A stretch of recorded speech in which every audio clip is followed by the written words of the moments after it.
Joining me now is Marco Roque. That's right. Cassiar Gold. How are you, my friend? Good. And you, Carl? Good. You got in the car and I wanted to talk with you right away, but I prefer to kind of small talk on camera. Were you here for the storm last night? Yeah, I was actually watching it from my hotel room. I never saw it's snowing pretty hard and actually lightning as well during the snowstorm. Which is odd. Yeah. Okay, well, we're going to take a drive. Do you have a destination? I do now. Actually, I just finished setting up the booth here at PDAC, so I guess, going to the Hyatt now. Okay. Awesome. We're going to go to the Hyatt. So I was looking into your company here, and obviously you put out some results recently, but because we've never sort of done an interview with you, we should do an overview. Do you want to kind of tell our community a little bit about your experience, who you are, and how you got involved in the project? Absolutely. So I'm actually Portuguese, born and raised. I started my career in private banking back in Portugal.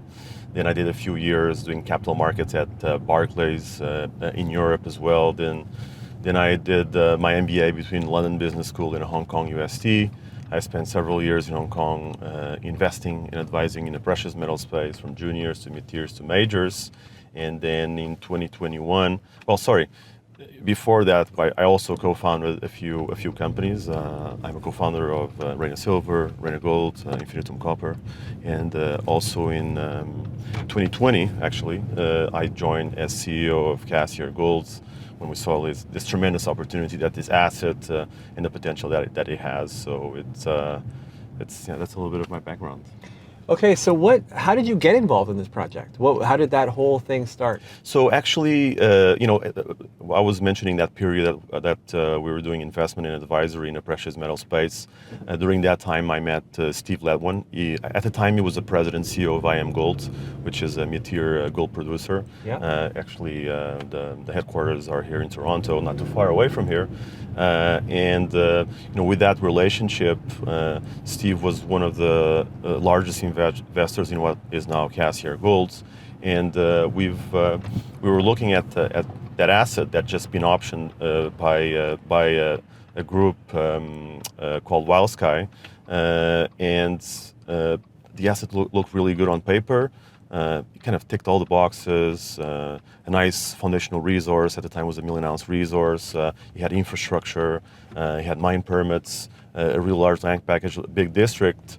And then on the back of that, I was scratching my head. This looks a little bit too good to be true. Doug Kerwin, and Doug is a very successful geologist, PDAC Lindsay Award recipient, and he did the due diligence and he came out with a raving review.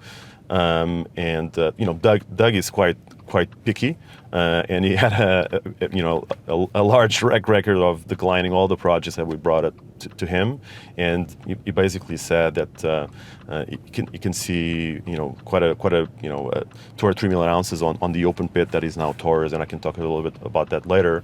But the really exciting part about this project were the high grade veins, where most of the past production comes in, from Cassiar South, which are underground high grade veins, as opposed to Taurus, which is a bulk tonnage open pitable deposit, and that this was a truly multi-million ounce potential opportunity. And with that kind of review, and then he even compare the asset to Fosterville down in Australia, and with that kind of feedback was just too hard to say no. So on the back of that, basically raised $5 million. I came in as CEO. We've brought in advisors. We brought in new board members. We kind of revamped the team. It wasn't all done at once. Yeah, you transitioned. It transitioned. This is now almost 3 years now, but it's been really living up to the expectation. And we've been building on the assets. We've been building on the team, and it's been an amazing ride, and really living up to the expectation that Doug was set up in the beginning. So before I let you loose on the projects and the recent results, let's talk about capital structure here. Do you know how many shares are outstanding, fully diluted? Where are we at now? So we have 82 million shares outstanding. Fully diluted, we're just slightly over 100 million shares. Although all of the warrants are out of the money, I think we have roughly 5 million warrants at roughly 67.5 cents, and then the rest are basically around $1. And we're trading roughly, I think we closed yesterday at 54 cents, which is a market cap of 45 to 50 million Canadian. Yeah. You know. So you're up 12%, I think, on the last week or two. Mm-hmm. Obviously, it's been a rough year for everybody. That's not just your company. Mm-hmm. More macro stuff there. Mm-hmm. Inflation making the cost of producing and just overall more expensive on any front. So Mm-hmm. it's kind of capping the market, I think. How much of this company do you own? So I have roughly a million shares. Okay. My immediate family owns another 1 million shares. So it's and they're all bought for, and actually my average cost is roughly 50 cents, so not too far away from where we are right now. Okay. Obviously, I'd like to have more. Yeah. And that's what I'm trying to do as well. Acquire more as much as we can. So someone can kind of get in now roughly around the same valuation. Obviously, when you got your Mm-hmm. shares, probably Mm-hmm. wasn't as many shares outstanding. Mm-hmm. Different market cap at the time. Mm-hmm. Okay, and when it comes to institutional support in the stock, anything worth mentioning here? Absolutely. So basically, when I joined as CEO nearly 3 years ago, there were basically one or two institutional shareholders, Mm-hmm. and we basically built a institutional shareholder base. There's over 20 names now. We were able to attract names like Sprott Asset Management, Grasscat Capital. We have EMA, that's Larry Lepard, here in the just in the U.S. We have U.S. Global, Mermican. In Europe, we have Ixios and Commodity Discovery Fund, Incomet. We have Terra Capital out of Australia. We have Bilingual out of Hong Kong, MCM, which is a private equity fund. We also have Emerging Markets Capital. It's a really good. You've got some anchors. Yeah. We have built a really good institutional shareholder base. Are they in on flow-throughs or hard dollars? Most large is hard dollars. Yeah. Although in Canada you have this charitable flow-through mechanism that really allows to basically benefits the company. The investors themselves, they're acquiring basically common shares with hard dollars, but it enables the company to issue shares basically at a premium. Right now that premium for BC is actually 1.52, basically allows you to issue shares at a 50% premium, which is quite an attractive mechanism for it is. for companies. I'm familiar with it. Mm-hmm. And while we're on the note of financings, when was your last financing? What was the valuation? So the last large financing was in May last year. So we did a bought deal led by Red Cloud, Raymond James, and BMO. We raised $1.3 million at $1. And actually several institutional shareholders came in then. And in August last year, we did a small round led by insiders. Insiders basically had orders for over $1 million, and we ended up raising $2.7 million at 70 cents. Okay. So just to top up the cash, get insiders, both board, management, even the technical team came in and some of our employees came in for an investment. With Good. I'm a big believer in skin in the game, and it's and it served two purposes. Beef up the cash position, and as well, getting more, the whole team more aligned with shareholders as well, which is, I think it's very, very important. To add value, yes, I like that. I've noticed that you definitely like to market the story, which is a good thing for any retail or anyone that wants to get into the stock. You do various campaigns. Did you do Red Cloud a couple days ago? Yeah, I just came. I was the last 2 days at the Red Cloud conference. There are bankers, and it was quite a good conference, quite nice. Quite a bit of traffic, a lot of people there, and it's just around PDAC, so it's a bit of a chaotic situation. I'm looking at my schedule right now, and it's I don't know when I'm going to have time to sleep, but I'll find some time. Yeah, after maybe? Yeah, exactly. As they say, you can sleep the week after PDAC. That's right. Yeah, it is a pretty crazy time. Yeah. Okay, so listen, I'm going to let you fly now on the property. We've covered most of the capital market questions that I have.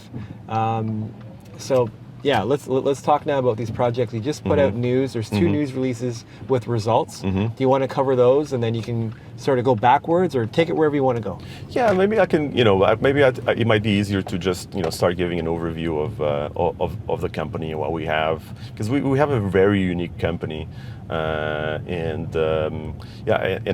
it's interesting as well, because I think people, different groups of investors tend to focus on different areas of the project. But maybe starting just from the top, we have a 59,000 hectare land package, which is an entire district. Very few companies can claim they control an entire district. We're very, very lucky. It's a massive land package full of opportunities, roughly 27 kilometers by 25 kilometers, and we're bisecting by Highway 37. So in terms of access, it doesn't really get better than that. In fact, you can drive from Vancouver all the way to the top of our foundational 1.4 million ounce resource without ever leaving a paved road. But infrastructure is phenomenal. Exactly, and the reason for that is because this is a past producing project. There were several mines in our project. There's 17 portals. We have 25 kilometers of underground workings connecting the portals to the underground veins, where most of the historical high-grade production came from. We have a fully owned and permitted mill on site. We have mine permits covering both the Table Mountain / Cassiar South high-grade veins, as well as at Taurus, where we have that 1.4 million ounce resource, which is open pitable bulk tonnage deposits. We have 160 kilometers of property access roads. We have tailings facilities. So we are really in a very unique position. We have a permanent camp. We have power access, water access. So it really doesn't get much better than that in terms of infrastructure. And that infrastructure, the replacement value of it is probably worth north of $100 or $200 million. And that puts us that much ahead in terms of development costs, as well as the permits. They put us years and years ahead in permitting timelines.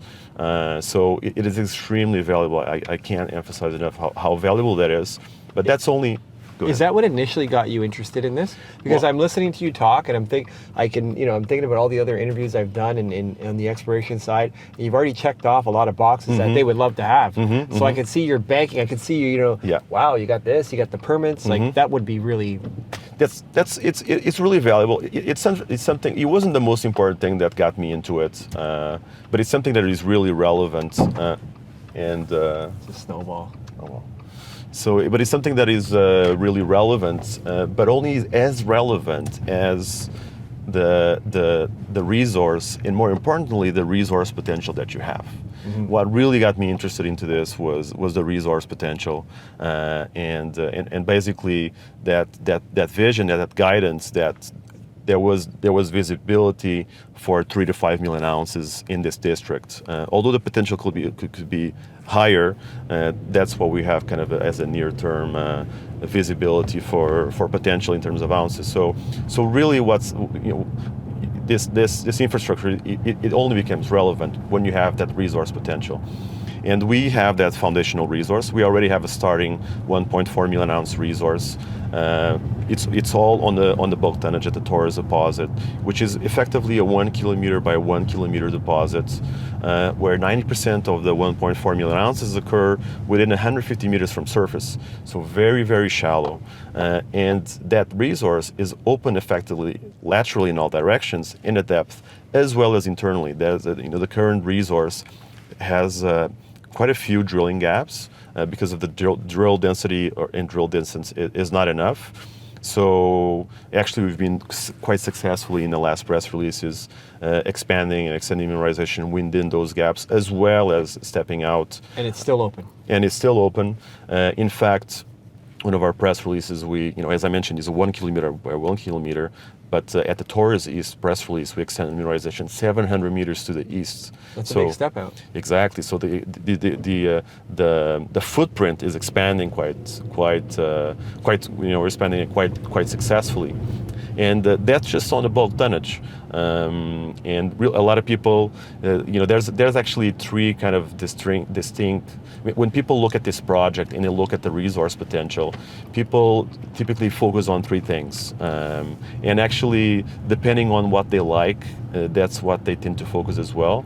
So there's the people that really like the bulk tonnage, open pitable deposits, like what we have at Taurus, where all of our resource inventory is. And they think, wow, this is already 1.4 million ounces. It's on the way to 2 million ounces. How big this is going to get? This is really what excites me. Then we have the other set of people that see, wow, we have 315,000 ounces of high-grade production historically from this project. And most of these vein systems are open along strike. We don't have any inventory of high grade defined yet, but we certainly have that potential, and we've been drilling quite successfully there. We had some spectacular intercepts in our first drill program at Cassiar South, where we have those high grade veins, and we drilled 19 drill holes. We hit the structures in 18 out of those 19 drill holes, and some of the highlights were 4.8 meters at 35 grams per ton, 6.4 meters at 12.6 grams per ton. Very nice widths, very nice grades. And what's even more exciting is that those intercepts are within 100 meters from the underground development. And that's when the light starts, lighting up, and think, wow, it really shows how valuable that infrastructure is. Because, it's very different to have this kind of high-grade veins and you don't have any underground development. But when you have 25 kilometers already sunk in, taking you straight to that high-grade mineralization, it really becomes really valuable, and especially when you consider that you also have mine permits there and a fully owned and permitted mill that is specifically well designed for that type of material. It's a gravity flotation mill. The average recoveries there in the 80s and 90s were 93% on average. So you can start seeing the potential for, on the high grade, not only to find more high grade, which is really what we're trying to do, extend the known veins and fight potential parallel and stacked veins, but really, as we have that success on the high-grade material, you can see the optionality for high-grade standalone just at Cassiar South, the high-grade production scenario, potentially in the future, using the underground development, using the high-grade material, the mill, and the permits that we have, which is quite exciting. So that's the second kind of set of exciting areas. So we have the Taurus bulk tonnage, open pitable, we have the Cassiar South high-grade, and then you have the third group of people that really see the potential of this district, because and this is actually the smaller group. A lot of people are focused, where are you hitting mineralization at Taurus? Where are you hitting mineralization at Cassiar South on the high-grade veins? But in fact, we have 59,000 hectares. There's dozens and dozens of min-file occurrences, outcropping mineralization, both high-grade and bulk tonnage across our property. And very little work was done because we're going from kind of the low-hanging fruit, which is Taurus, step out. It's all open, right? So it's when you're stepping out, and the risk reward is quite low on the bulk tonnage deposits. On the high grade veins, it's you're going to have to miss a few to keep on hitting, because the veins are on average 2.5 meter thick. But we have all these outlying targets that really create that blue sky potential, and it's a really exciting, and the combination of this, the current resource inventory, the resource expansion potential, together with that infrastructure, I think is what makes our company unique. In addition to, and actually this is probably our most important asset, is the people that we have. We have really a tremendous group of people involved with the company. We've been able to attract and build a really strong team, from the board to the management to the team on the ground. It's really, really exciting. So obviously you got a lot of optimism there. You're happy with the progress. Give me an example of something where maybe you're a little frustrated, or you're not happy, or you'd like to see an improvement. Well, honestly, my biggest frustration is with the share price. I have to be honest. I think we are quite undervalued for what we have. When I tell you all about this, and you think that our market cap is just 45 million. We have 5 million in the bank, a great shareholder base. I didn't mention like some of the names that we have in our team, but we have a really truly world-class team, really well-rounded. Let's talk about them. Yeah, sure. So maybe segueing into the team. I'm very, very blessed. We're surrounded by starting on the board level. Steve Ledwin is our chairman. He used to run. He was to be the CEO, the president and CEO of IM Gold, a mid-tier gold producer. Yeah. That's very, very relevant experience. He's a big supporter. He writes checks in every single financing. He's involved with the company. We meet every week. We also have Steve Robertson on our board. Steve Robertson is a geologist, very successful geologist. He started his career actually in northern BC, so he knows the territory quite well. And in fact, in 2016, he was awarded the Schultz Award for Excellence in Mine Development because he was working at Red Chris, which is one of the largest and most significant developments in British Columbia, which is just 200 kilometers south of us on Highway 37. Is that in the Golden Triangle? Yes. So Red Chris is just the north corner of the Golden Triangle. Yeah. The maps of the Golden Triangle change, and technically we are outside of our Golden Triangle. We are our own district, but we're just 200 kilometers north on Highway 37. So I've been to the Golden Triangle. I've done site visits there. Yeah, which one? I went to Garibaldi Yeah. and Taurus Resources. Mm-hmm. There was a few others, but I drove right past that mine. Yeah. So it's a pretty fascinating drive, Yeah. actually. Yeah. So you're just out of it on what side? So we're basically north of Red Chris, so 200 kilometers. So we're basically 200 kilometers north of Red Chris on Highway 37. And you can drive. You can drive. Yeah, you can drive. Wow, because infrastructure is crazy. Yeah. There's lots of high grades out there, but Yeah. the infrastructure is not there for a lot of people, right? Exactly. So that's really what also makes this project unique. BC and Yukon as well, they're very, very prospective. There's a lot of opportunity there, but some assets are really far away, are really far from infrastructure. The only way you can access is to rental roads or helicopter supports. Yes.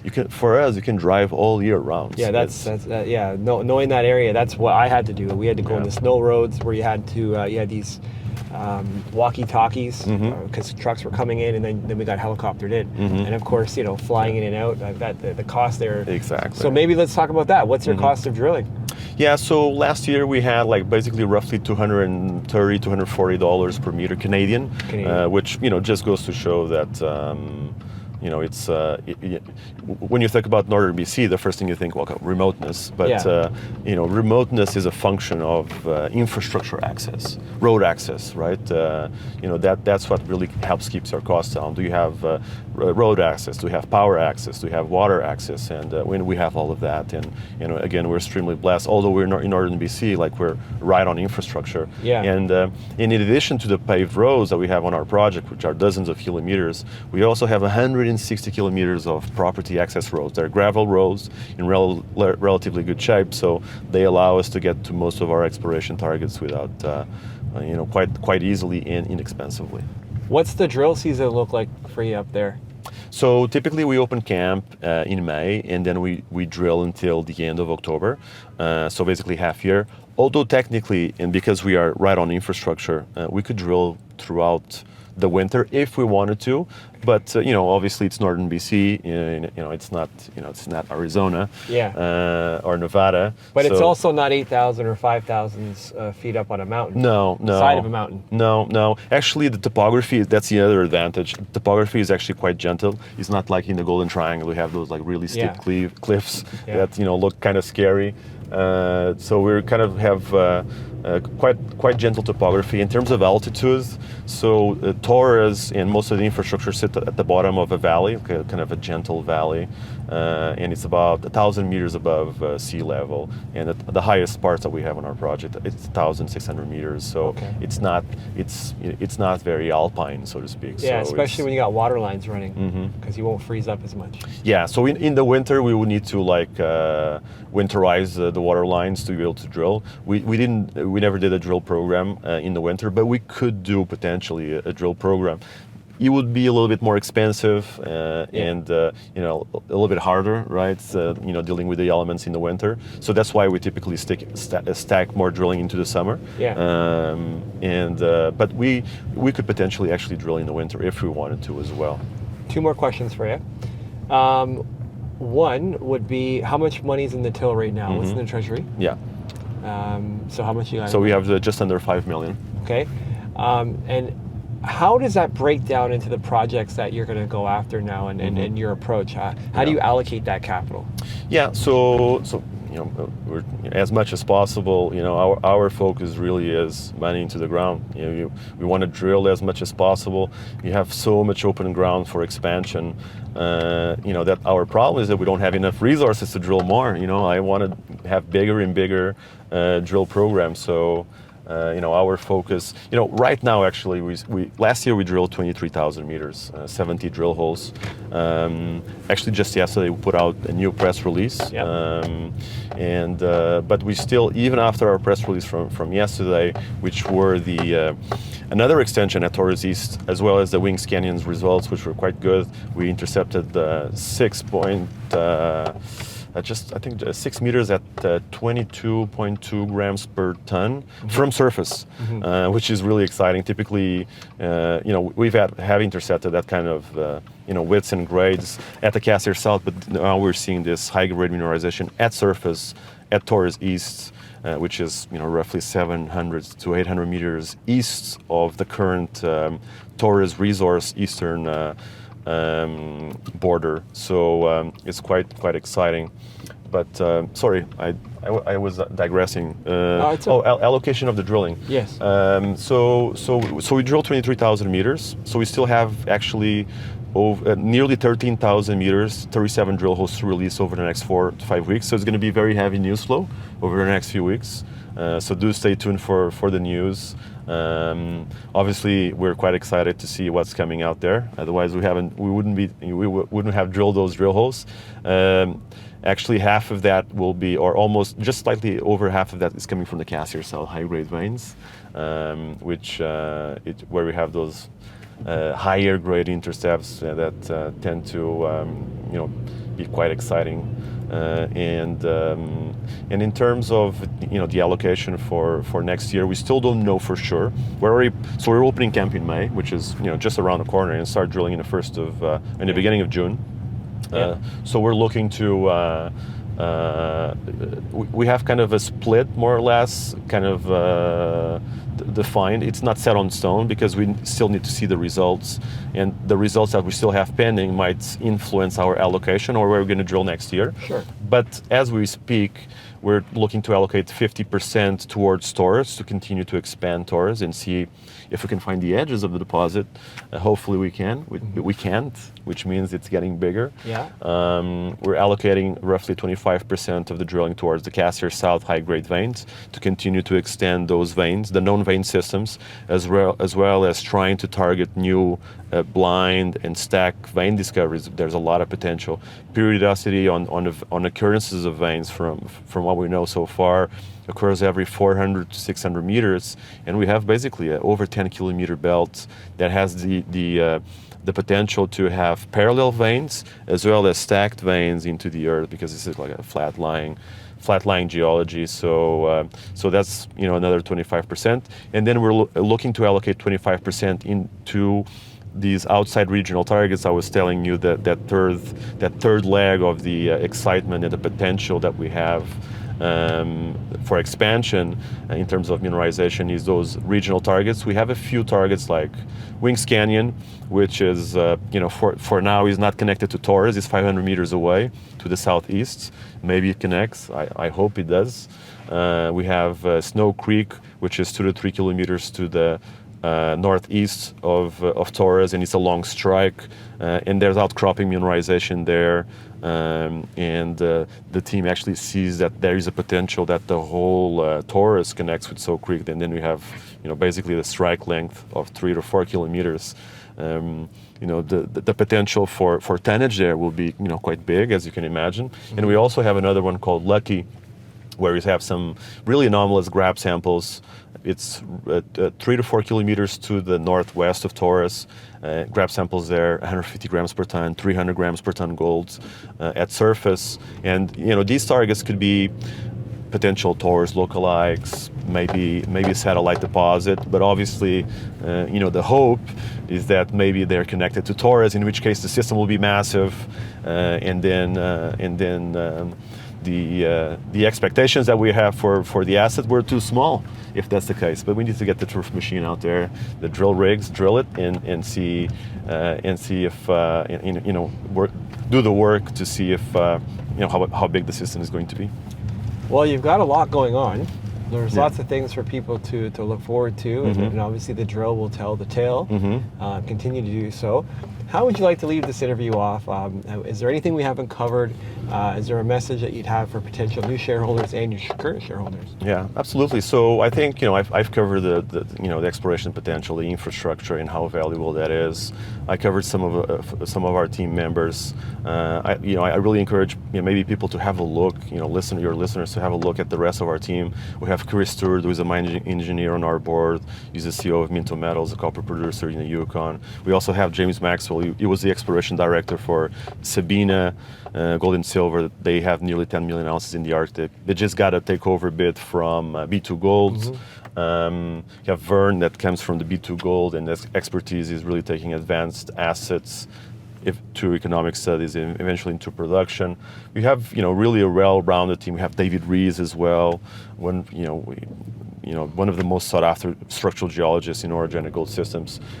Just name dropping here some names, but I really encourage people to have a look at those profiles. But more importantly, it's something that I haven't touched. We have a great relationship with our community and First Nation partners. That's very critical. Without community support, we really don't have a project. And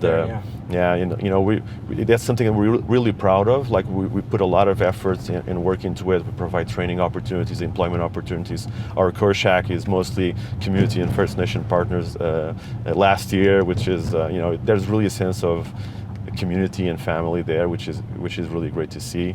And I guess at the end of the day, all projects are different, all projects are unique. But what really sets us apart is I think we have a really exciting assets at a very, very, very attractive valuation. And when you compare these two, I think it's a very, very compelling opportunity for investors. And I encourage people to have a look and to reach out if anyone has any questions. I would love to share with people the potential of what we have, kind of break it down more. We'll be at PDAC as well. We have our technical team here as well. That if people want to ask questions and get into the nitty-gritty of what we're excited about in our company, I would love to myself and get the technical team as well to the opportunity to share that with any of our listeners or anyone that might be here in Toronto as well. Okay, well, let's leave it there. Where's the best place for people to follow and get a hold of you if they want to have a one-on-one? We can check our website, www.cassiargold.com. We're all on the social media, LinkedIn, Facebook, Instagram, Twitter. We can reach out to me at any time. We have info@cassiargold.com. If people want to reach out, send a message. People can say that they want to talk to me or the technical team, and we're more than happy to find time and really explain to people what we have and why we're so excited about our project.